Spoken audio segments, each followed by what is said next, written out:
Hello, and welcome to the Western Conference Final edition of Goalie Interference. The Golden Knights are in the Western Conference Final for the fourth time in 6 years, technically third, because one time they were in a conference final that wasn't the Western Conference. Nonetheless, they've been in the Final Four of the NHL 4 times in 6 years. They're there once again. It's a familiar foe in many ways. One time we played this team in the conference final. The Dallas Stars lost in 5 in the bubble.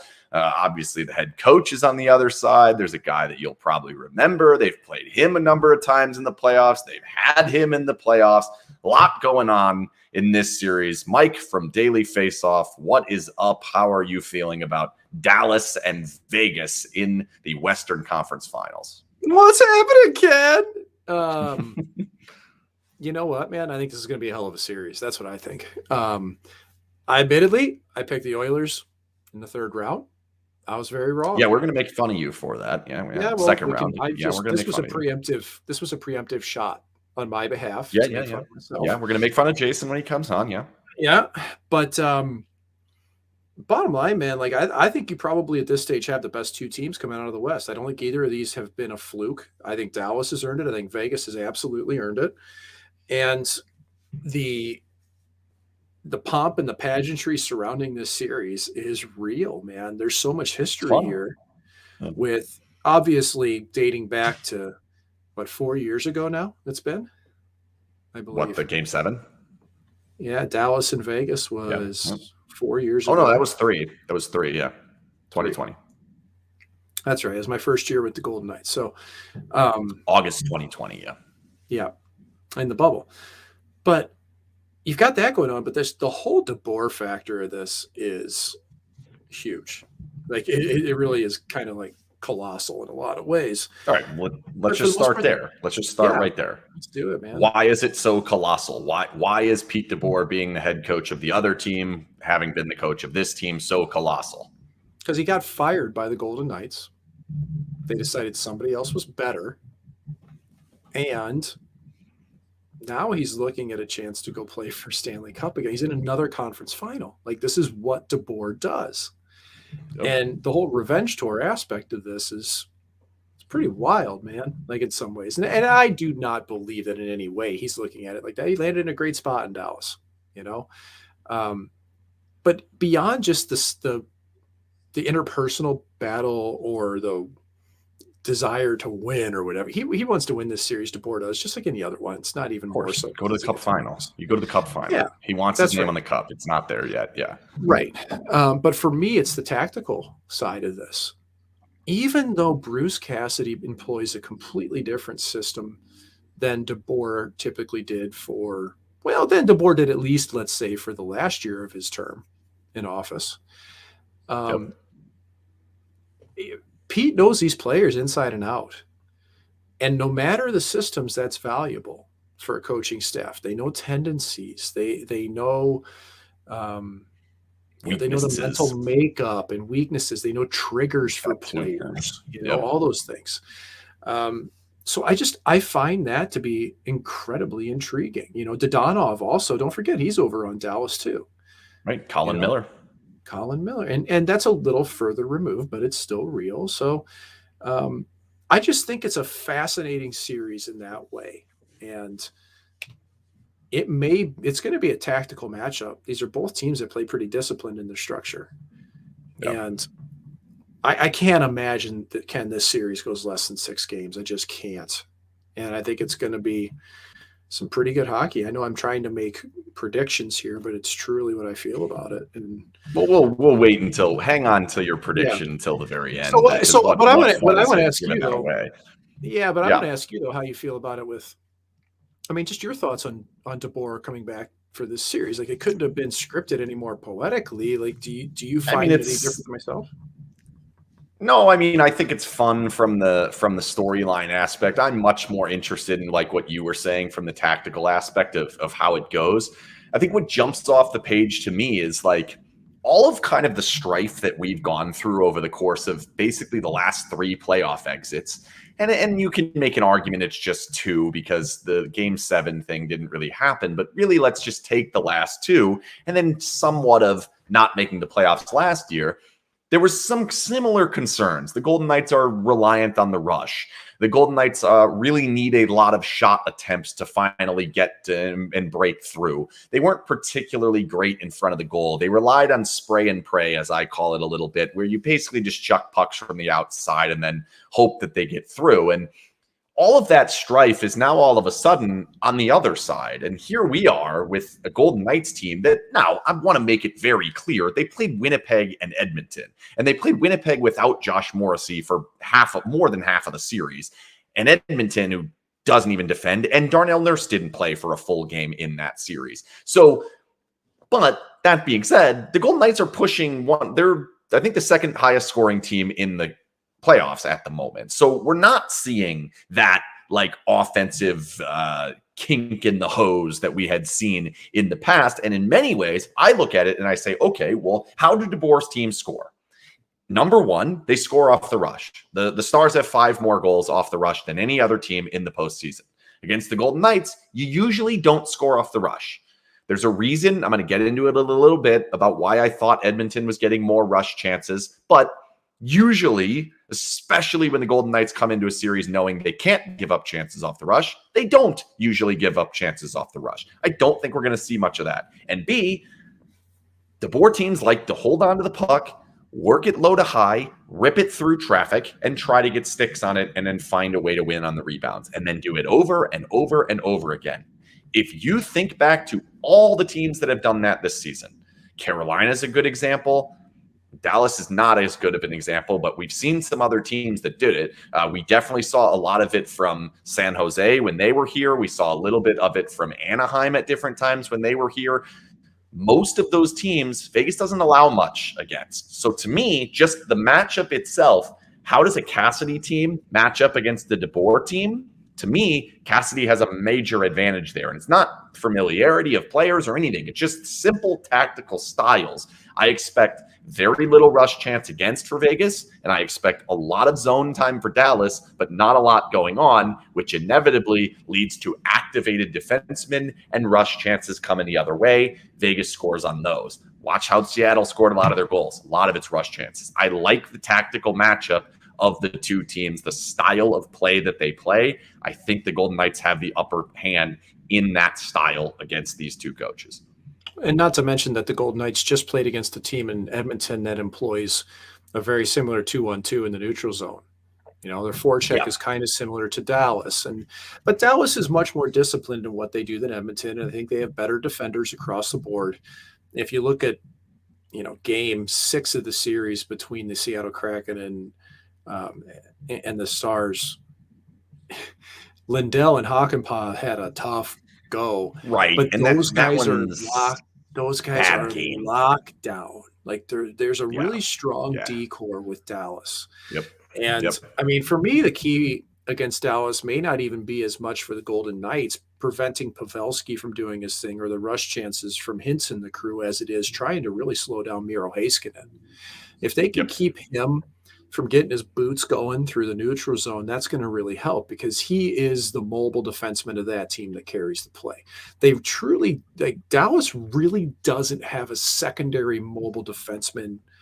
Like, let's say Pietrangelo and Theodore, even with the Golden Knights had, and it's not that Petro's as big of a rusher, but he can move it that well. So, if they can slow down Heiskanen, it's a good sign. I do think that even though it is still a Pete DeBoer system, Pavelski is a big wild card, man. Like that no question. Goddamn weapon. Just like Burns was. Yeah, right? Just absolutely. like Burns was in San Jose. Like you all of a sudden have the elite guy at getting pucks through. Now all of a sudden that spray and pray style, there's a little less praying and there's a little bit more creating your own luck. Pavelski is clearly that. San Jose had both of it and Vegas beat them twice. One of them didn't count. It's calculated. Dallas is much grittier for me than Edmonton. Not even close. You're not going to push Dallas around in any way. And that's not that Vegas has ever been a team that felt like they needed to. But there is the Jamie Benn aspect here. Like they don't hit much though. No, but this is when you look them in the eyes, you realize what you're up against. Like not an easy team to play against. That's right. Oh, Domi for sure. Yeah. Even guys like Sagan they're tough to knock off the puck, man. Like they're a goddamn deep team. That's what Dallas is, but Vegas is too. Let me Let me Vegas is put the lineup up. Yeah, I completely agree. We're going to put the lineup. Yeah. Obviously, everybody listening to this show, watching this show, understands how deep the Golden Knights lineup is, but I'm going to put the Stars lineup up. But before I do that, I'm going to tell you that this show and all episodes of Goalie Interference, all the way through the playoffs and beyond, are brought to you by Jimerson Law Firm. The Jimerson Law Firm is one of Las Vegas's preeminent law firms, specializing in high-stakes business, civil, and family litigation. When winning matters, we're 8 away, halfway home, as Jonathan Marcia so liked to say. Halfway to getting there. When winning matters, seek out the Jimerson Law Firm. So here is their lineup. Obviously, they're highlighted by that top line, Robertson, Hintz, and Pavelski. At different times, Pete will pull that apart.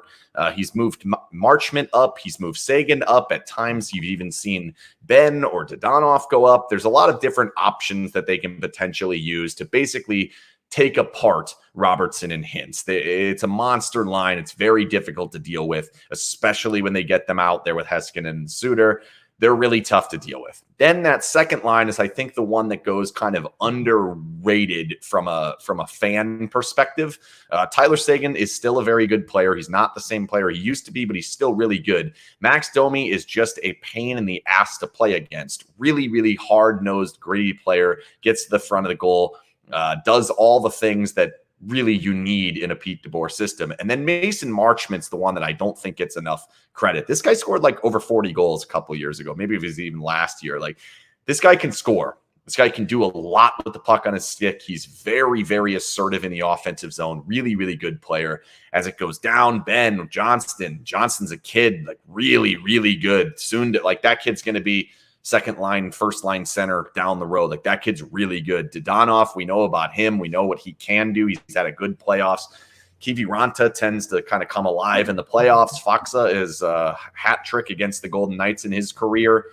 Glendening, Dellandrea, Olofsson, some of those guys are going to fill that spot. Not as big of a deal. Defensively, Colin Miller played the last game. Yanni Hakanpää was, quote, dealing with something.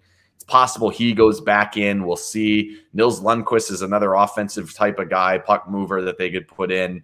Younger guy, came from New York, if I remember correctly. Like, they could potentially put him in there. Yeah. So he's a healthy scratch at the moment. And then, of course, Jake Ottinger, obviously at the bottom of that. Crucial. Like, when you look at this roster, when you look just across the names from top to bottom, like, we talk about the Golden Knights' depth. The Golden Knights have it a little bit more spread out in their roster. This is kind of a top 9 and then a third line. And certainly, obviously, Heskinen's a different animal compared to, I guess he's closer to Pietrangelo. But what kind of jumps off the page to you on this roster?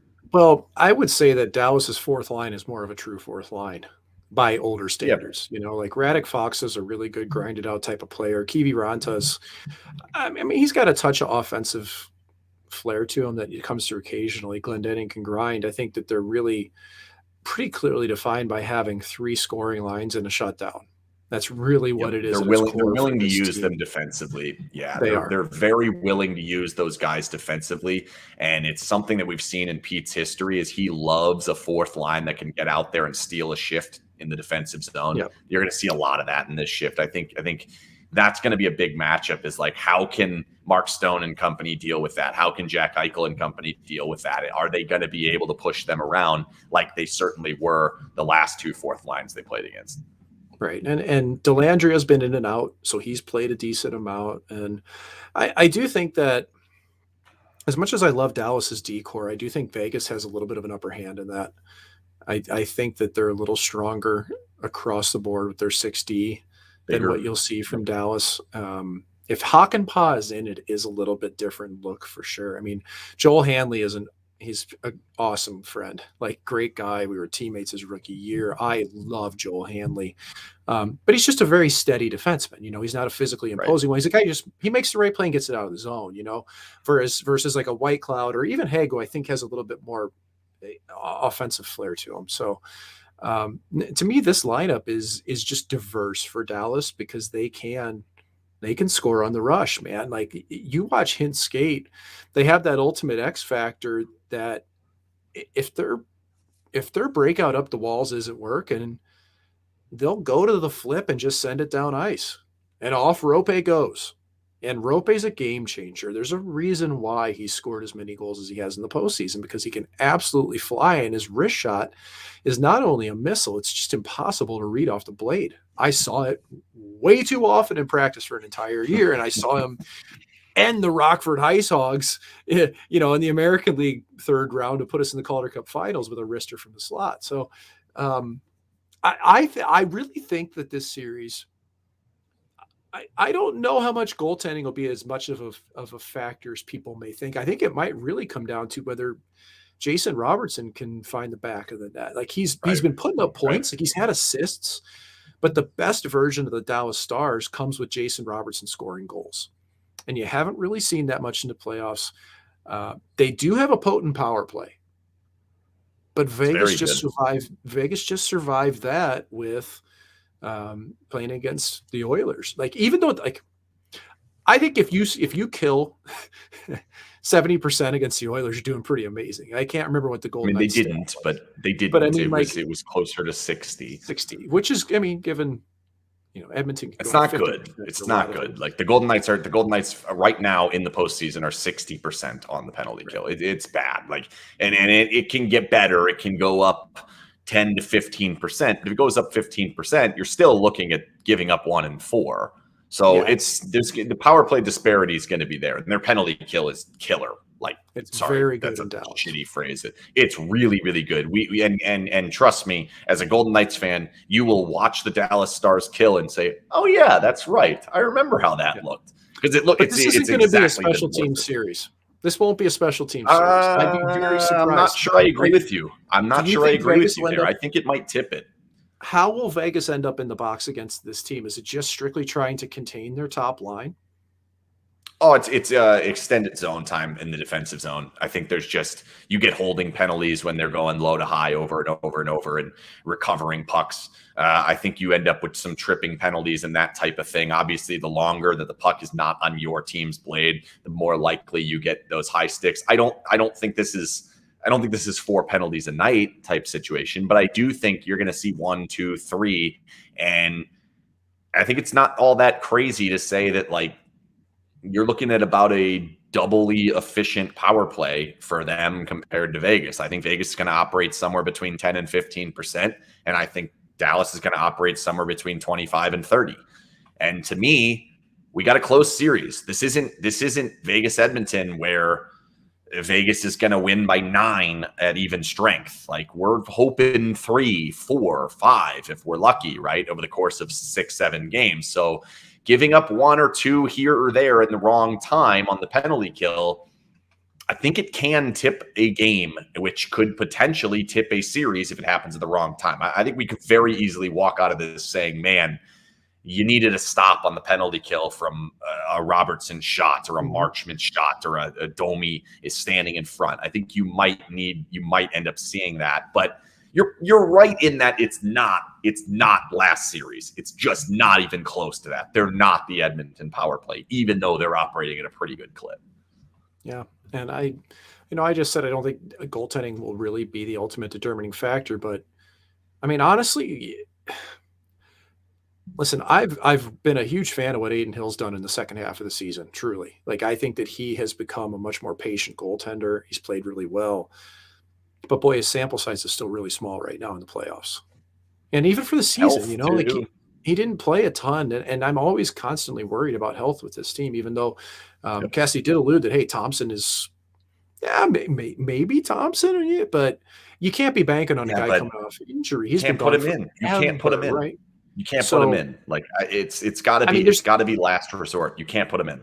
No, I mean, there's no doubt in my mind that Ottinger is clearly got an edge here, and he's got a game-stealing ability, but he was also pulled. He's pulled twice in that series against Seattle.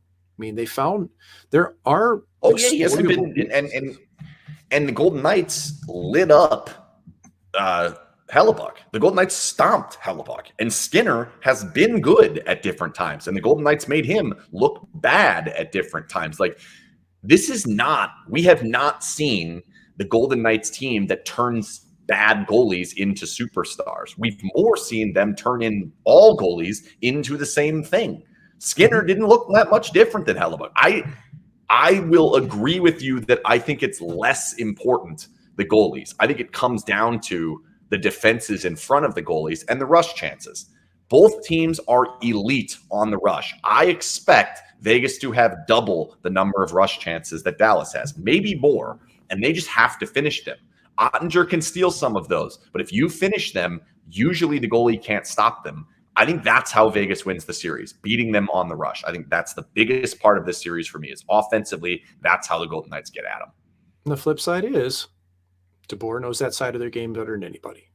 Yep, he absolutely does. But he also knows the importance of how he needs his team to do it. And part of that is what we've seen against Montreal, what we saw against Dallas, the times that Vegas got eliminated was like you have all this zone time. And yes, you're defensively efficient enough to stop the rush, but a simple mistake in the offensive zone that has nothing to do with how you're defending can pop a 2-on-1 rush the other way real quickly. Heskinen's going to be active. Colin Miller's going to rip shots that clear the zone on his own. You're going to see that, like Thomas Harley will get into the offense. They are going to try to get these 3-on-2 rushes with their defensemen carrying the puck or joining the rush. If Vegas can do well denying entry and then popping it out of the zone quickly with good puck support, rush chances are going to be there. Seattle had a bunch. Minnesota had a bunch. I think they're going to be there, even though Pete does know stop the rush, potentially stop the Golden Knights. Hasn't been as much in the playoffs, though. That's all true. I highlighted this because I wanted to at least bring it up before I move on to the rest about Ottinger. And because I'd just briefly gone in on goalies there. Statistics, hey, they're great, but they can be a little bit telling sometimes. And I do think Ottinger has been pretty money when he needs to be at times, sure. And Brian Ray, who's a friend of mine, he's on the Dallas broadcast team. We're both St. Louis guys. We were in Texas together. Brian put up a good tweet 2 days ago here that in games 1 through 4 career for Ottinger of playoff series, 269 goals against, 915 save percentage. In games 5 through 7, 197 goals against, 942 save percentage. So all that means to me is that you're dealing with a very mentally strong goaltender here, in my eyes. And no matter, even if he's pulled twice in those couple of games, how you can beat Ottinger, though, is that there are times where he can be over-reliant on post integrations and lose his squareness to the shooter. He can be beat from bad angles. He can get lazy with that at times. For Vegas Golden Knights fans, a reference point to that would be Laurent Brossoit last season. The bank in off the head. Get flat. Yeah, and I think that's kind of a real comparison. And on the other part is that Ottinger, he does struggle to rotate when the puck moves laterally at an angle, at a diagonal. So he has a hard time if the play moves really fast side to side, getting square for that shot right away. Now, you still got to elevate the thing, though, and that's the hard, because he's got really long legs. He's 6'5". He can get himself out of trouble because he's got length with his legs and he reads the play well. But if you elevate the puck and you get rid of it quickly, you got a real good chance at scoring. So, like in zone, the Golden Knights have to be able to get the puck moving because Ottinger's pretty damn good straight up on shots. He reads it well. He's got good feel. He's a big body. That sounds very simplistic that you got to move the puck laterally. It's true for all goaltenders, but I think especially against him, it's even more so than Skinner. Like Skinner played a little bit deeper in his net, and he's actually okay side to side. It's just you can beat Skinner clean. You're not going to beat Ottinger clean the same way that you beat Skinner last round. Right. And I think where you're going to notice that being a bigger problem is on the penalty kill. The Golden Knights don't move the puck laterally very often. You also have a penalty kill that is built to keep the puck on one side of the ice. The Golden Knights have usually been pretty receptive to that. Okay, you're making us make this pass on the same side of the ice. We'll just do it. And basically it's going to come down to, can they hit the tic-tac-toe play? Eichel, Stone up into Stevenson or Barbashev or Carlson, whoever's in the bumper role. But where I do think that's beneficial to the Golden Knights is the way that Dallas defends, and we've seen it for years here. It's called a swarm defense. It looks man on man, but then there's some times where it'll kind of include handoff, that type of thing. I'm trying to work on like a grease board video to kind of show what it looks like for Dallas and where Vegas can exploit it. The way you exploit that is you get the puck out of there quick, so they get you in a numbers advantage, 3-on-2, 4-on-3. Get it out of there. Now you have all this open ice, hit a seam pass, and now you've got a guy walking in at a different angle that's basically wide open. That is how you can beat them. And I think this goalie shouldn't necessarily scare the Golden Knights in these are the chances that may come up. These are the opportunities that should come up for you. Rush chances, quick transit, quick movement in the offensive zone. He's not necessarily like unstoppable in those situations. So those are the situations that should come up for Vegas. Those are the ones I think they can score. And again, it's why every time I go through this series, every time I go through all the different things that can go right for each of the two teams, I keep coming back to it should work out in Vegas's favor. That all of it should work that way. The challenge for me, and that's where I want to go next, is what do you think Dallas presents to the Golden Knights that makes it most difficult for the Golden Knights to win this series? Like, what can they do? What do they do well? Where can they catch the Golden Knights that will make it hard for them? We know last series, Draisaitl and McDavid. The series before, it was like Hellebuck. What is it in this series? Well, I mean, I just think that they're well-rounded. You know, it's not one specific thing. And to me, the thing about Dallas is that if you defend them and take away their rush, they can still grind out goals. They're capable of that. But they managed to get their rush through almost everybody. Like, this is going to be their biggest challenge, I think, against Vegas to break through. But you've seen the different tactics that Dallas has before, you know, and the thing is, though, it's mostly that first line that's your biggest danger. I mean, you'll get some movement, and I am curious to see if DeBoer starts the series with the top guys together. I think he will. I think he will. But when Joe Pavelski came back in the second round against Seattle, he didn't start on the top line with Hinson. Correct. Robertson. Fourth line, right? Well, no, he played with Domi and Marchman on the second for the most part. Okay. So what that did was they bumped Sagan up to the top line, Pavelski down a line. Power play was still the same. But that also gave Max Domi a little bit of juice by putting him there. And so I do wonder how that matches up. I think that for, you know, Dallas is – I don't think they've been as resilient of a team as the Golden Knights. Not even close.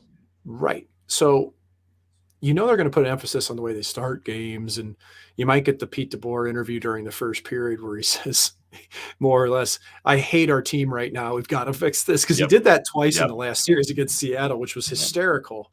But I do think that they have not overcome a lead. Or sorry, they've not overcome a deficit. This season, they have not overcome a deficit. If they have been losing, they have lost the game every single time. All 13 games, they do not have one deficit overcome. The Golden Knights have 6.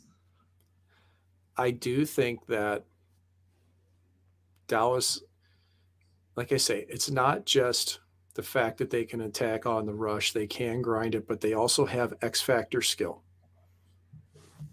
When you look at Wyatt Johnston, look at Johnston, the way he scored the other night against Seattle. You know, but that chance, that's the thing. When you watch that chance, you watch the 2 chances that they scored on.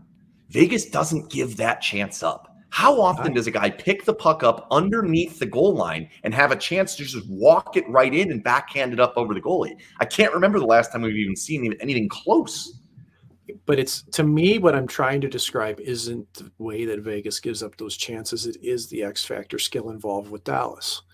Johnston is one of them. He's a guy who can catch you off guard in a space on the ice you don't expect. And he's not alone. Hintz can score from anywhere. Robertson, Marchman, you've mentioned them. Yeah, Jason. Yeah, Robertson's a stud. And they shoot pucks in and around traffic from a distance very well, Ket. Robertson, he'll get the puck at the top of the circle and shoot it past the D's feet. And Vegas is a team that will try to keep those shots to the outside. Well, Robertson's really good at getting at least a foot or two inside in that tough area, and he follows it to the net. So Vegas has to be incredibly good around their own net, eating up any rebound. Rebounds, right? rebounds, Like yeah. Rebounds off blocks, yeah. Hill can't allow rebounds. The D, when they block shots, they've got to get it out of there because, again, Dallas is skilled at getting to the front and getting pucks there, not just from the point, but from their forwards rolling around the top of the circle. So I think that's really it. I am not as optimistic about the rush game being severely slanted towards Vegas. I expect it to be fairly even in the series, but we're just guessing. Here's why. If it does slant to Vegas, Ken, I do agree with you. If the rush game slants to Vegas, I think they take the series. I fully agree with you with that, but I think it will be closer to even. Best guess. So here's why I believe that. So I think in the offensive zone for Vegas, they're going to be much more focused on supporting the puck and staying tight to the puck. Where I think in the last series, the thought was, all right, we need guys to hold on to the puck so that they eventually lose their marks. The most important goal of the entire series, in my opinion, Marchessault's goal in Game 6, the one that tied it, right? Yes, the one that tied it 2-1. What? Your mic went off. I said, which one, Ken? Yeah, no, the first one, the one that tied it, the one that tied it. Like that was Marshy. What happened was Eichel brought it back up to the point. They give it back out to Theodore. The puck is ripped in, and Draisaitl just flat out lost Marchessault. That's what they were looking for all series long. It wasn't necessarily about puck support. In this particular series, I think this is where we see that puck support's going to come into play. And what puck support does in the offensive zone is when you do turn it over to this swarm defense, to these 3-on-2s that you are inevitably going to turn it over to, you have the numbers on the right side. When you're in a 3-on-2 and you give it up, guess what? Now we have 3 somewhere else. And usually they're behind the puck. Now they got to be careful. Don't get guys caught underneath the red line when there's a 3-on-2, whatever. Can't let Heiskanen skate out. I think you may see 3-on-2 rushes going against the Golden Knights. I don't think you see 2-on-1s, where in the last series, the thought was we have to spread this out. We have to have a man hold the puck, and then once he's holding it, now we can move it and hit an open player. And what that did is that put guys on the wrong side of the puck, allowed Edmonton to get these transition chances. I don't think they're going to be there. And as far as I'm just thinking back to the history of watching the Golden Knights dominate all of this time in the offensive zone against Dallas, against Vancouver, against Montreal, against Chicago, all of these teams. Usually what ended up happening was a mistake was made, a bad pass, a blocked shot, an error from whatever, lost stick battle, and out they came, and it's 2-on-1s popping the other way. I think we're going to see that over the course of this series, and it's going to come down to something that Edmonton failed on. They missed 7 consecutive 2-on-1s in that series. 7. If they make 3 of those, we might be playing Game 7. We might be looking at something different. They missed 7 of them. Good job by the Golden Knights defense. Good job by Adin Hill. Good job there. The Golden Knights have to capitalize on those. I think they're going to come. I expect multiple in Game 1. And then I expect us to sit here and say, why are there so many rush chances? That's how I think it's going to go. And it's just the style of play that both teams are going to run into. That's what I think is going to happen. Okay, fair enough. Yeah. And then as far as like my concern of, okay, well, what does Dallas do? What can Dallas do that makes life difficult on the Golden Knights? And that's very simple. If Vegas cannot deal with the 2-layer tips, so what happens is they have a guy standing right in front of the goal, and then they funnel another guy in front, and you have a high tip and a low tip option. If Vegas can't deal with that early, and by early, I mean like the first 10 times it happens, if that ends up in 2 goals, they're going to have to rip the whole defense apart. They're going to have to change how they're playing, challenge out to the points a lot more, start tying up sticks, and I think it's going to change how they have to defend, and that's going to lead to more opportunities on the wings, closer in towards the goal. That's my concern, is like if Pavelski has a great series, if Domi and Marchment and these guys are in the middle, Sagan, Ben, tipping pucks in, or at the very least tipping pucks on that create problems, Vegas is going to have to adapt to it, and I don't love the possibility of what the adaptation looks like. The Golden Knights system has to work. They have to be able to keep them to the outside and block those shots from the point. It has to happen. Sticks have to be tied up. I think it will. I think this series, I'll make that my first bold prediction. 2 times the Golden Knights will shut out the Dallas Stars. 2, not 1, 2 shutouts for Adin Hill in this series. I'm not buying that. Not the shutouts. I don't buy that for a second against this team. They haven't had a shutout yet in playoffs, and I don't think it's going to come against a team like Dallas. Now, here's the thing. I agree with your assessment that they've got to be able to shut down what Dallas is going to do in terms of the like you say, the low to high tip-ins. They typically have a guy high slot, guy right in front. I do not think Vegas is going to get caught in a tactical game changing their system. They've made it this far with their system. They can make little tweaks. They can pressure a little harder if they have to, if that's how they decide. But I think it becomes more about reads. As you start to see what a team does in their patterns within the offensive zone, that's when you really get a feel for when that threat is becoming real, right? Like you get a tornado watch here in the Midwest. That means you might get a tornado. Okay. Vegas folks. Get a warning. I know I'm spitting some true Midwestern stuff, but I also know a lot of the people that are watching and listening to us are also from the Midwest because everybody in Vegas is a transplant for the most part. So, I mean, you get a tornado watch and you watch to see if anything happens. You watch the news, you watch. If you get a warning, it means, okay, yeah, we need to take this seriously. This could actually happen. This is real. And that's where, Vegas is kind of going to be in that same type of mold against them. Like they have to stick to their game, man. Like, and they can watch, but the moment they get into a warning, if it starts warning because they've had goals scored on them in certain ways, now they know the trigger points, they know the pressure points. And to me, it's not throwing the system out of the book. It's just massaging it to fit. So maybe we're describing the same thing here, Ken. Yeah, I'm not saying completely toss it apart. Subtle. I think the way that you phrased it, though, could be taken as we got it. That's fair.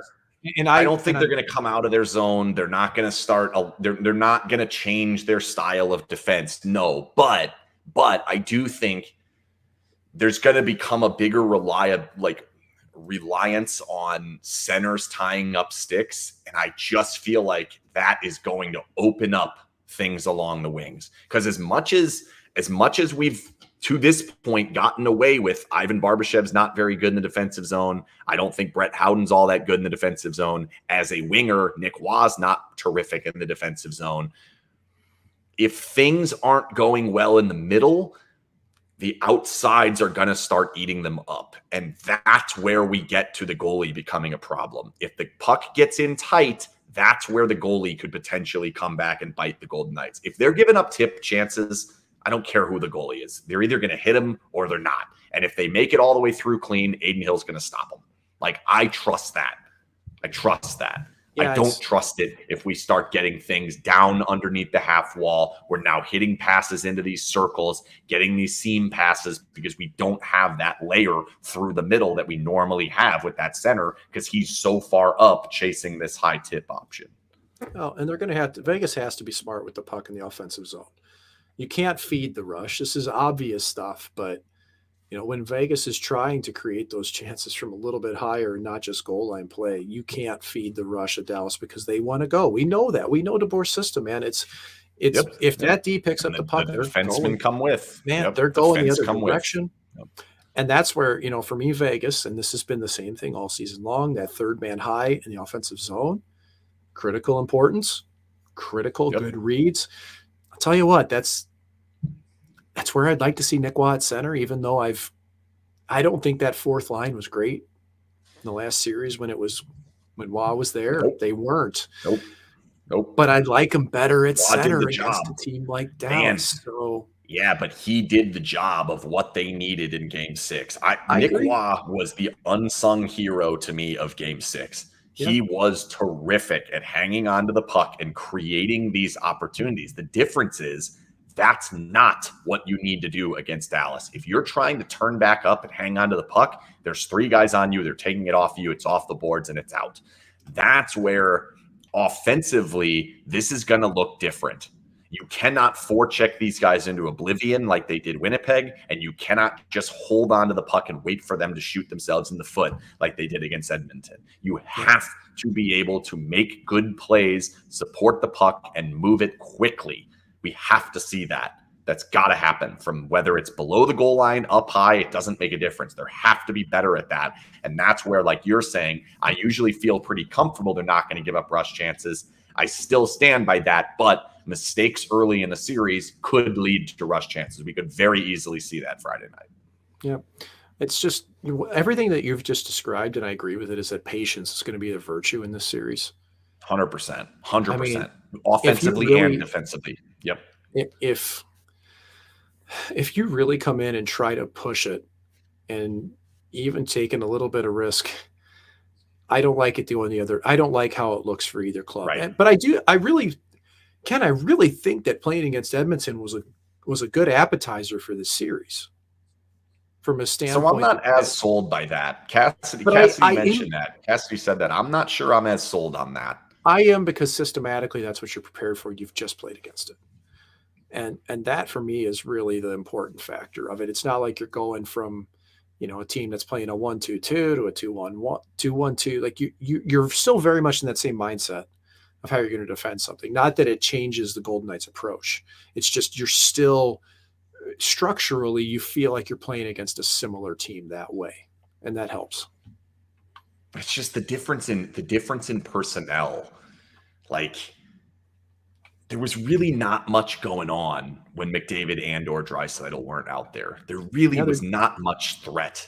And because of that, you can look at their system and how we need to defend the system and say, okay, well, we must have done a pretty good job against it. And I do think as the series went on, they started to understand some of the things they needed to do better against Draisaitl, and they did it to a degree that took him out of the game, frustrated him, and led to him being a problem defensively. That's what was great to see over the course. But I just think in this series that like patience that is necessary in the offensive zone that was in many ways easy to have against Edmonton is not going to be easy to have against this team, because the patience involves let's get it out of this bad situation and put it into a different one that's going to be better. And then if that one turns into a better situation, get it out of that one and put it into one better. And it doesn't always involve attacking the goal. Where I do think they have to be aggressive, though, is in the neutral zone.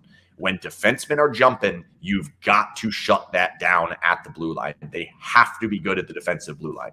When they're entering, got to be good, because if you're good there, they will struggle giving you rush chances. They will give you rush chances if you beat them up at the blue line. And Vegas is very good at that, has been for years, was under DeBoer, was in a 1-2-2, was in a 1-1-3. I don't care what they're playing. They're good at it. They're going to continue being good at it in this, I think.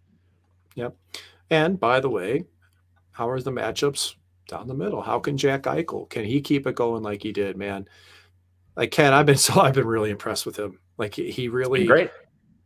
He's the runaway leader for Conn Smythe for the Golden Knights. Like, I don't even think there's another debate. I agree with you. The closest one would be Carlson.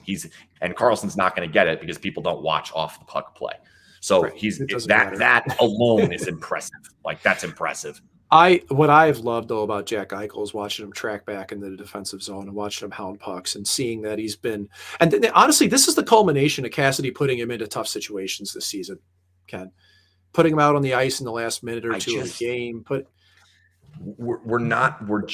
Those were two tailor-made matchups to make him look good defensively. He didn't play against Draisaitl. He didn't play against Eichel. He didn't play against DeBoer.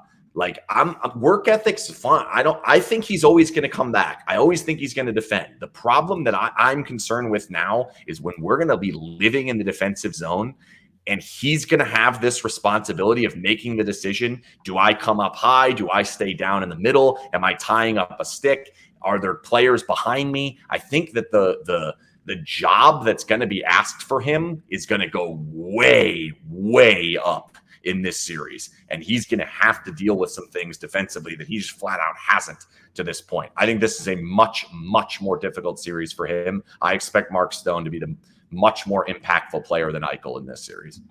Yeah, I'm not down there. I'm just telling you, my eye test on Eichel's been great, offensively and It's been great. defensively. That's what I'm trying Do to you say. disagree though that these series were not tailor made for him to be awesome?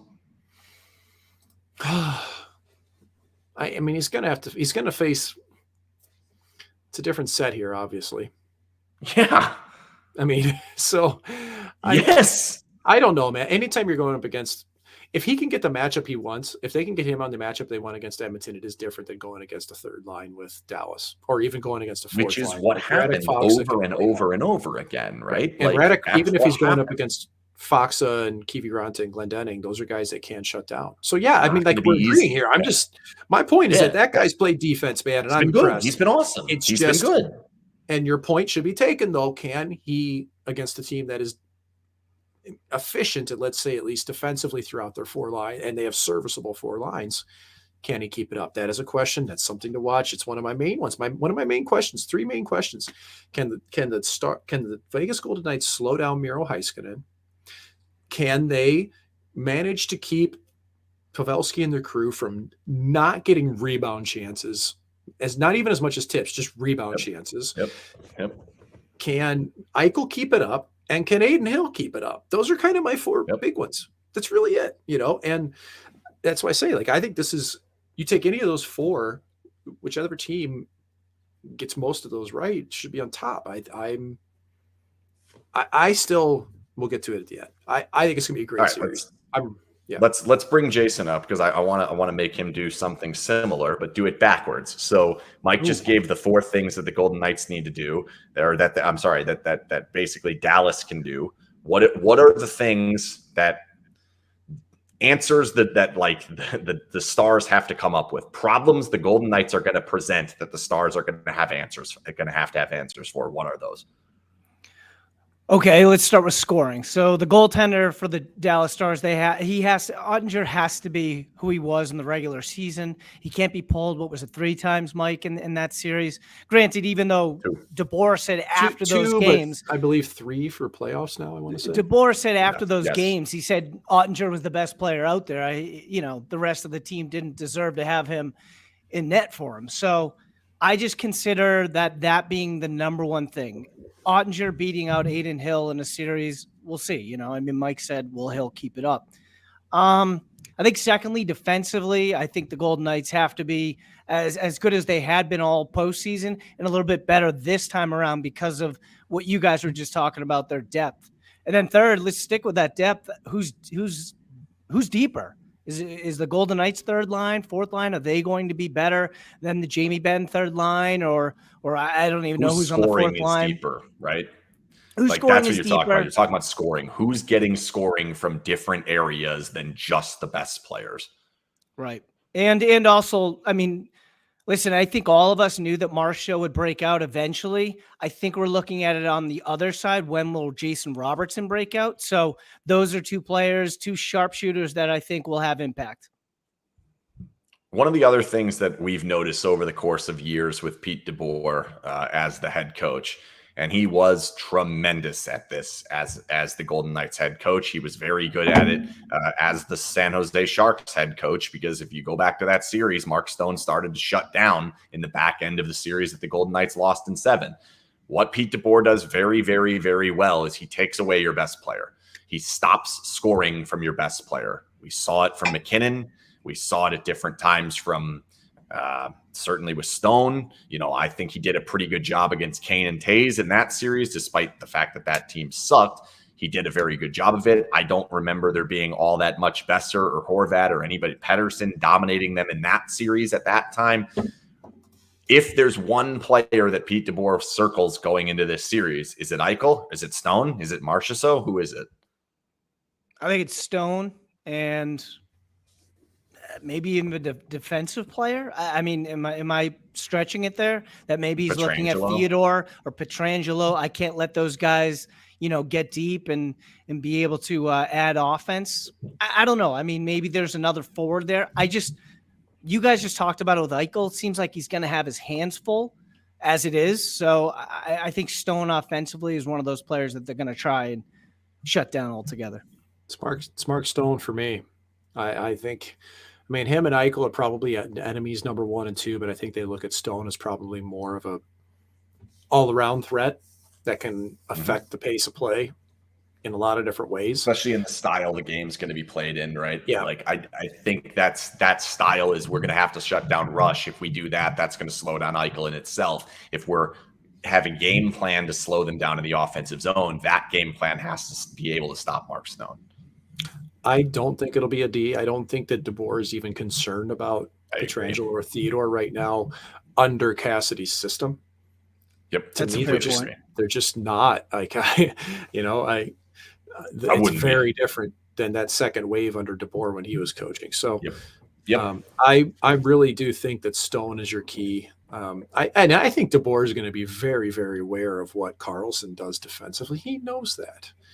I don't think with his lineup that Karlsson is as big of a worry either. It's really on those shoulders of Stone. I think Stone and Stevenson together can be a duo that scares Pete in my eyes. Yeah. Well, what if they're not getting the goals from Smith and Marchessault like they hadn't been? Well, I mean, Smith will score 5 goals and then you won't see him for a while. He can be streaky. And Marchessault isn't going to continue a 5-on-5 pace like that. But I mean, do you think DeBoer's afraid of their power play? I don't think he is. I don't think he's afraid of special teams at all. God, no. No. But Vegas shouldn't be afraid of their power play. I think they should a little bit. Oh, yeah. It's good. It's good. They're operating at over 30% in the playoffs. It is good. That's the way Vegas they beat Minnesota. But they just beat the Edmonton Oilers, which is a historic power play. And they didn't beat the Oilers power play. But special teams wasn't the reason the Golden Knights essentially won that series. No, their dominance at 5-on-5 was. They got their asses kicked in special teams. Vegas had 2 5-on-4 goals. 2. They can overcome. And one of them was into an empty net. They had 2 5-on-4 goals, and one of them was into an empty net. Like Mark Stone jamming that one in on the 5-on-3 turned the series around. We might be looking at a different series. They don't get it. So, yeah, they did have a key power play goal, and they get the one that's off of McDavid's boot, but they won the series at 5-on-5. I think the difference is the 5-on-5 disparity is not the same in this series as it was in the last one. Granted, their power play is not nearly as good. What I was saying before was with Karlsson, the benefit Karlsson offers, especially in the home games, is there's a chance he can take Hintz out. And if he can really slow down Hintz and make sure that Hintz is not getting these breakout chances and not getting much in the offensive zone, if you can slow down Hintz, and Robertson's not having the impact he's been having over the course of his career, he hasn't been having it in this playoffs. Like, they're basically just Pavelski tips. And I think at that point, whoever else is out there with them can focus on that, tie a stick up, get a body in the way, block shots. Golden Knights are tremendous at blocking shots. I think Karlsson can have a huge impact on this series again defensively, because if he can take away Hintz, they're not the same team. Just as we saw, as much as he slowed down McDavid, didn't do a perfect job. It's impossible, but it stopped them from having as much danger at 5-on-5 because Karlsson was so damn good in that series defensively. Mm-hmm. Yeah, you're all right. So if they're not getting Hintz goals, right, and you're saying essentially that would shut down the Pavelski, not altogether, but it would seriously impact if they're not. They'll getting move. Goal They'll scoring shift it. Both. Yeah. They're going to shift it. That's the thing that Karlsson can really help make happen, especially early on in the series where the first 2 games are at home. If you can get Pete to rip that first line apart quicker than he wanted to, that's going to be hugely beneficial moving forward, because you look at it right now and I don't love the matchup. As much as I love William Karlsson defensively, I don't love Karlsson, Smith, and Waugh against Hintz, Pavelski, and Robertson. It doesn't scream to me that Vegas is going to be able to deal with that enough consistently, and I don't think they're going to get much going the other way. So if Karlsson can shut down Hintz and you can get him to pull Robertson or Pavelski off of that line, now all of a sudden that pair that the Golden Knights have going down their lineup all of a sudden looks much more deep, like it did in the last 2 series than it maybe will to start the series, or at least it does on paper to me at the moment. I think Carlson's got to be the guy to shut down Hintz for me, that line. I mean, he's the guy that can skate with him. Hintz is as fast as anybody in the league. And if you're looking at the Vegas lineup and their centers, I mean, I don't think Eichel's the guy you want going against Hintz. We know that. That's not the case. It's the Carlson line for me. I don't even like, honestly, Mark Stone going against Hintz, as I don't love it. It's all right, but I don't love it. Yeah. Well, what about that second line even? I mean, their top six is pretty quick. They can get going. So Stone on either line might be a problem. Again, they don't have a choice, but on either line, it might give them a little bit of problems. Yeah, I don't think, Stone's not a problem by any stretch. It's just that's trying to slow down Hintz is not easy for anybody. He's an absolute horse. And Carlson is the one I think that can 100%. Not just keep up, but also kind of disrupt him. I think Carlson's got the brain power to be able to do it, to match with his speed. And also, like, you're really, even if Carlson is your main shutdown guy, if you're that frees up your Eichel Stevenson's lines to try to be your scoring lines. Like, if that's what it comes down to, you go for that. I guess the difference in this series for me is, like, if you would have told me Carlson can zero out McDavid or Draisaitl, and you say that he zeroes them out, either it's 1-1, 0-0, whatever. There's no difference in 5-on-5 play against one of those two players. From that moment, I'm like, okay, the Golden Knights are way ahead, like way, way better off. I think if you zero out Hintz alone, I'm not sure that necessarily changes the game, because that means zeroing out Carlson too. Where I think, again, the last series, like, whatever. If we zero out Carlson, not that big a deal. We've got other weapons. We're here. I think if you zero out Hintz, I'm not sure that it makes the same impact unless it's happening to Robertson and to Pavelski at the same time. If they switch the lines up and now we have to make the decision, all right, well, what are we doing with Carlson? Is he playing against Hintz and say it's Ben and Kivi Ranta or something? Maybe they go, and we saw this, something Bonus did a couple of years ago. They really balanced it out. If that's the way it goes, I don't think we see the same impact, where if he can stop Pavelski, Robertson, and Hintz, now you see that massive impact. Because now the second and third line, or first and second line, whatever number you want to call Eichel and Stone's lines, can carry the offense against the rest of this team. And we've got Eichel having to outscore Mason Marchment. I like our chances there. So basically you're saying who's deeper, who's going to score more from the bottom lines? Mm-hmm. Well, it's like, if you shut down Hintz without, with the other players, then what happens when they take them off and they make the decision, okay, we are going to go to a even more balanced lineup. Now, are we just shutting down Hintz, or are we still able to shut down Robertson and Pavelski when they're not with Hintz because Carlson's not on the ice? That's my question. And then where does Heiskanen fit in? Because Heskinen's probably going to try to get as much minutes as they possibly can with Hintz. He's going to play 30 a night. Pavelski. Right. He's going to play, but a lot of that, like for the 18, 20, 22 minutes that Hintz is out there, they're going to want most of that with Heiskanen. If they rip that apart, now is Carlson out there against Heiskanen, or is Carlson out there against Hintz? That's the decision they're going to have to make. And that's where that spare piece on the other lines, I'm telling you, I know how much people love Ivan Barbashev's willingness to go to the goal. The guy is bad defensively. I'm sorry. He's not good in his own end. And in this particular series, I think that's going to be a huge problem. And they have to have good matchups for that group. Marchessault, Eichel, and Barbashev. They have to have good matchups. They can't spend time in their own end, because that will get them beat. They're not going to be out there for many faceoffs in the D zone, to put it that way. Shouldn't be, then that's where Pete's system becomes a problem. You get these defensive zone draws. It's something we talked about for years under DeBoer. The Golden Knights took fewer faceoffs in their own end than any other team in the last 2.5 years under DeBoer. They just did not take them. The reason is because when they did, they chip it off the glass and out, and they were out of their own zone quickly. That's tricky for a Golden Knights team that does rely on sometimes high shot volume, especially against better goalies. That is, if the rush isn't there, which I think the rush is going to be there. I'll stand by it. I think the rush is there all series long. Doesn't that sound like sort of what happened with Theodore in the bubble under DeBoer, where It was almost free range. He had all the ability to move out as quickly as he could of his zone. Yeah, I could see his defenseman playing the same way.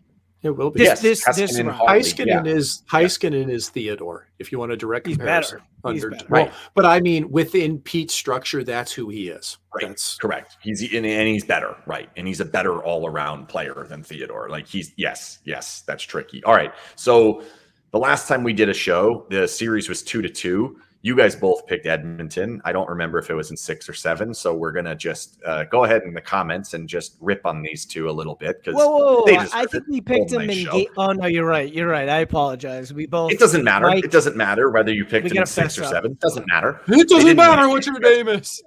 Exactly. You guys screwed it up. That's all right. I didn't. I got it right. I did come off of my every other game thing for game 7, but. Let's make some picks. While everyone shames you in the comments, let's make some picks. We'll make Jason go first. I'm going Vegas in 7, and 2 games go to overtime. Oh, actually, game 7 goes to overtime. How about that? Oh my God, I can't breathe already. So I took Dallas in 7, and I'll say this straight up that about 2-3 months ago, I took Dallas to win the whole Stanley Cup. So I'm trying to stick with my original guess here. It comes with serious reservations because Vegas is playing so well. And I have been very candid about how good of a job I think Cassidy has done and how he's the right fit for this team. Truly. I thought from the get-go, I thought he was the right coach for this team.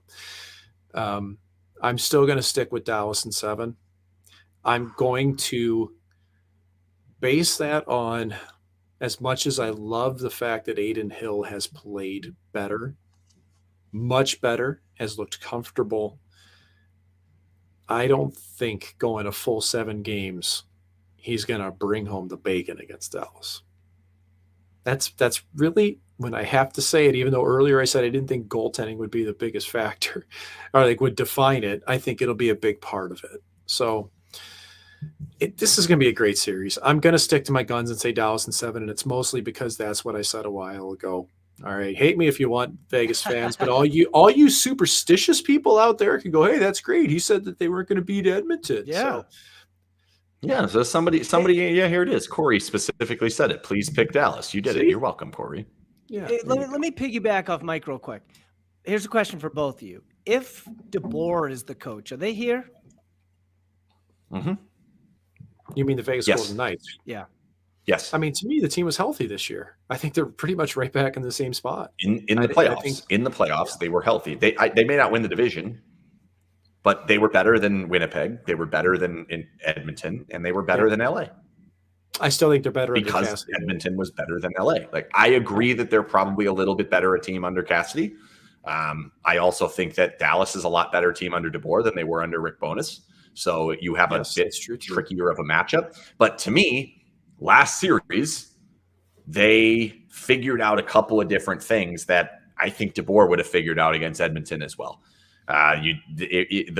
As the series went on, they started to get better and better against Draisaitl and McDavid, and then they really figured out how to push the buttons. And honestly, I don't think I fully realized it at the time. I'm starting to kind of understand it now. That press conference by Alex Pietrangelo was brilliant. Absolutely brilliant. He walked out there and just took a can of gasoline and poured it on the fire and said, let it burn. Hate me all you want. You're going to stop focusing on scoring. And here's something that I didn't realize did not come up on the broadcast because I guess they really did not show it much at all. During that game, I counted 5 different instances in which players picked their stick up, raised it at Pietrangelo, and fake slashed him across the hands. They were doing it over and over and over again. 2 of those made the show. They showed Draisaitl earlier. They showed Bukestad. Draisaitl did it again with about 40 seconds left in the last game. And I just went, you're losing. Why don't you just whack him anyway? Petro was in their head the whole time. Okay. That's correct. And listen, If Vegas lost that series, we were going to look back and say how that was just stupid. That's what we were going to say. It was, that and it was like it was a bad move. It was, but you know what? He should have got suspended for longer. He should have, but he also put a big ass stake in the ground that he's sick of that shit. You know, and well, like when you're in a locker room, you hear this, like you will hear guys on the ice say, "I'll take a suspension on you. I don't give a fuck." And you hear that a lot on the ice. That's one of the first times I've ever seen in my life somebody willfully taking a suspension on somebody to just get it to stop. So like in some ways, I'm like, man, that took balls. But on the other side of it, I still like that wasn't a good decision no matter what. He's just lucky it was only one game. He's so lucky it was only one game. And honestly, he probably it's worse if the nurse thing doesn't happen. Like if the nurse thing is not there, he's still getting a game for that. Potentially, maybe he gets, I guess he wouldn't have gotten two, but it would not have been the same if it was not offset. Like they were missing Nurse, Vegas was missing Pietrangelo. They end up finding a way to win that game. That was a close game. That game was tied in the third period, right? So second. Vegas only won because the refs screwed Edmonton. And Vegas also only won because Vegas was over the non-existent playoff salary cap that doesn't exist in playoffs. I need you to understand that. And ESPN, the network that does not broadcast in Canada, really wanted the Canadian team to win. They did. Definitely. That's the dumbest thing I've ever heard. I hate we that. Get that out of Please the way. Stop. Again, if you want to bitch about ESPN the rest of the series, because the Golden Knights, every single game is on ESPN and ABC. By the way, for those of you who don't know, ABC is ESPN. For those of you who want to bitch about ESPN, send it to anyone else. I don't care, anyone. Do not send it to me. I'm not responding, and I'll hate you every single time you send it. That's all I'm saying. Let's just hope that you get a big old dose of Bob, the guy that I can't pronounce his last name. Baby. Yeah, Wischusen's awesome. Hope you get a big old dose of Brian Boucher and Ray Ferraro. Man, they rule. So I mean, can we be honest? It's Corey, when cap circumvention, a joke too. There's no cap. When Buccigross is on the screen, he's basically talking about Eichel the entire time. So I think Golden Knights fans should, Hey, listen both ways. I want to say this real quick, okay? And we can wrap this up. But like the last game that Buccigross did as the play-by-play guy, he was awesome. And honestly, when he started doing this, whatever was it this year? Was it 2 years ago? Well, he's done college for a while. I know, but it was like, oh man, is he trying? This isn't working. He's using nicknames. It was all off the wall. Like he was just out of sync. He hadn't done it really at this level in forever. He was really damn good the last game. I really enjoyed that, and I was surprised by it. So I like to see that because that's a guy. I don't think people. I mean, I think people know it. Like he's so passionate about it. That guy loves hockey so much, man. College level, NHL, the players. I was really happy for that because it's somebody I really like and look up to. And I think that he kind of had struggled for a bit at the start because ESPN put a lot of people into positions that, especially beginning, I didn't think they were ready for. And some of them still aren't ready for. But hey, guess what? I'm on the sidelines. So. A little bit. He big timed me a little bit. So what happened to you, Ken? A little bit. Yeah, I'm not gonna. He kind of big timed me a little bit. Okay. It was I got that feel, Yeah, I got that feel of like, that guy. I don't know that guy. I don't care about that guy. That's because you didn't. I'm gonna make a pick. You didn't see your shoulders. Well, I don't have shoulders, so that's what there's nothing to see there. Yeah, exactly. What am I supposed to try and be bigger? So like, I don't know.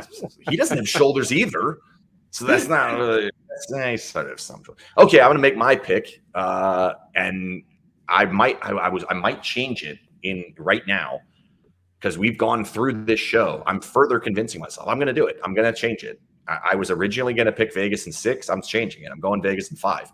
I don't think Dallas is going to be able to score. I don't think they can score in this series. I think the Golden Knights defense is going to be too good, keep them to the outside, block all their shots. And I think that not only are there 2 shutouts, but I think they win the other game, allowing less than 3 goals in the other 2.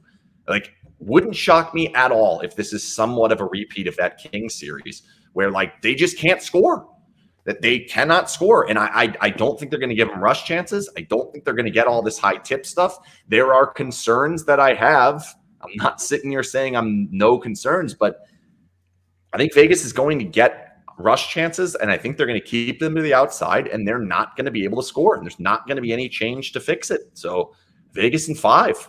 And honestly, I think they might lose game 1, and I'm still picking Vegas in 5.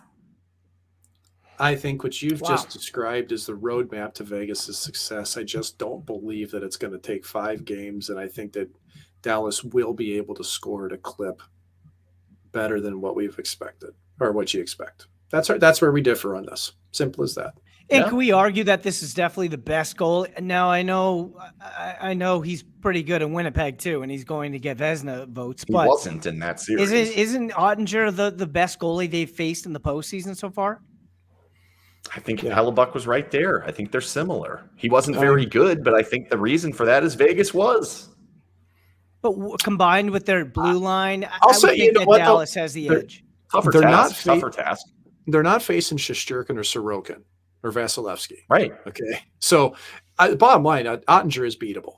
Like he is a beatable goalie, but man, when you don't want to get, you do not want the series to go long. Ken, you're bang on. Like, Vegas needs to take care of this thing quick, because it's not just Ottinger. There's like Pete DeBoer's never lost a game 7 either. And hey, that means you know what that means though? It means he's ripe for it though. Yeah. Right. He's right. Asterisks right here. Asterisks. He lost this one. He didn't win this bullshit. Not a major. That's crap. He's 6-1. He's at the very least 6-0-1. At least call it a no contest or something. Come on. It's absolute joke. Shout out to Fowler and Balogun for picking USA. That a boy. Screw England. Absolute stud. Decides to pick America. What a great man. Absolutely brilliant. Love you. Thank you, Fowler and Balogun. You're a great person. We got story time before we get out of here. Sure. So I go to Nashville Predators development camp in 2002 or three, I suppose. It was the second time I ever went, and show up, and they take us to the local YMCA. We go do some ropes courses and things, which is a lot of fun. Then we all went to go paintballing as a team. And I mean, I'd done that a couple times, seemed a lot of fun. It was pretty in vogue back then. And Jordan Tutu was one of the guys there. Wow. And so, like, this is 2003. I mean, America hadn't gone completely gun crazy yet. Not everybody owned an arsenal, so none of us really knew how to shoot guns in any way or paintballs, And the Canadian folks, they couldn't have them anyway. So, like, the one person there who really knew how to handle a firearm, even if it's a paintball, was Jordan Tutu, because he'd been hunting seals up on like Hudson Bay for. Is that legal? He's First Nations, man. Like, you can hunt seals? He's First Nations. What used to be Inuit, what used to be Eskimo. I still didn't know you can hunt seals. Yeah. Well, I'm guessing you can. The reservation, whatever, like seals, whales, you name it. Okay. So did not know that. Whatever the case, man, Jordan knew what he was doing with a firearm. Now, thing is, he'd also never been south of like Brandon, Manitoba. So this guy shows up to Nashville, and he's running around just killing people. I mean, just absolutely mauling people, just crushing everybody. But he's also running out of bounds. Like, he's just cheating nonstop. But nobody had the nuts to say anything to this guy, right? He's just he was imposing. And he's doing great, but all of a sudden it was like, uh-oh, what happened? He came this close to passing out. He'd never felt that heat and humidity before in Nashville. Oh boy. And he goes type situation. And the thing was, he was like outside the boundaries of the paintball game, shooting people from the outside of the boundaries, so nobody really knew where he was. And so we had to like, it'd be ridiculous to say send out a search party because we were all in that same area, but it very quickly turned into, where the fuck's Tutu? He was just crushing everybody. Like, where'd he go? And like, we finally had to like find him kind of like huddled up next to a tree, just sweating profusely. When the game ended, here's this First Nations guy from way up north in Canada who'd never been south of like, Manitoba. He'd never experienced really the humidity. It does get hot. It does get hot in the prairie, but it was just that double whammy. Humidity is no joke. Humidity is no joke, especially when you're sweating. Yeah. So that one always stuck out with me because it was just the perfect mashup of of ridiculousness, right? Like he's just an animal, but he couldn't keep it up because he hadn't experienced the weather. And then Amazing. the bus hit we're driving out of there and the bus hit like a concrete abutment and stuff and just did one of these driving out. And so pretty memorable, but it was a lot of fun, man. If you've Sounds ever, like a real shit show. Yeah. it was great. Yeah. It was so entertaining. Cause then we went and like the equipment manager is a barbecue enthusiast. He has one of those big barbecue roll behind pits. So he made ribs for everybody that were like, and I'll never forget it. They were some of the best ribs I'd ever had in my life. And the best part, though, was trying to see a Russian throw a football. Have you ever seen a Russian try to throw a football? Alexander Radulov at 18 years old, it looked like he was throwing a duck carcass down. Like this thing, just waffling all over the place. Mike, I've seen a lot of Alexander Radulov. Oh, my. Yeah, we won't get into that. Jason has seen a lot of Alexander Radulov in his life. Pretty much every part you could say.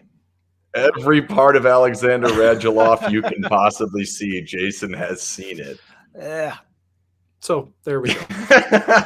I will say this. This is a. Did Tutu go blow somebody up on the ice after this, or? Oh, he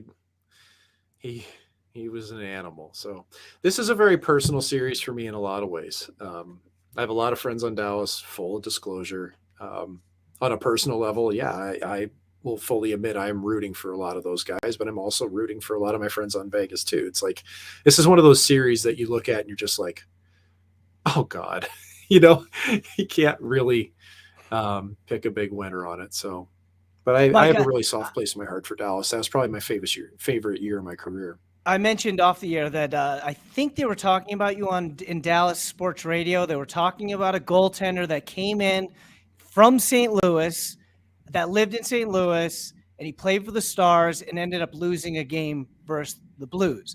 They couldn't come up with a name, so immediately I thought, was that you? That's Ben Bishop, though, because I never played against St. Louis with the Stars. Okay, there you go. How could I not remember?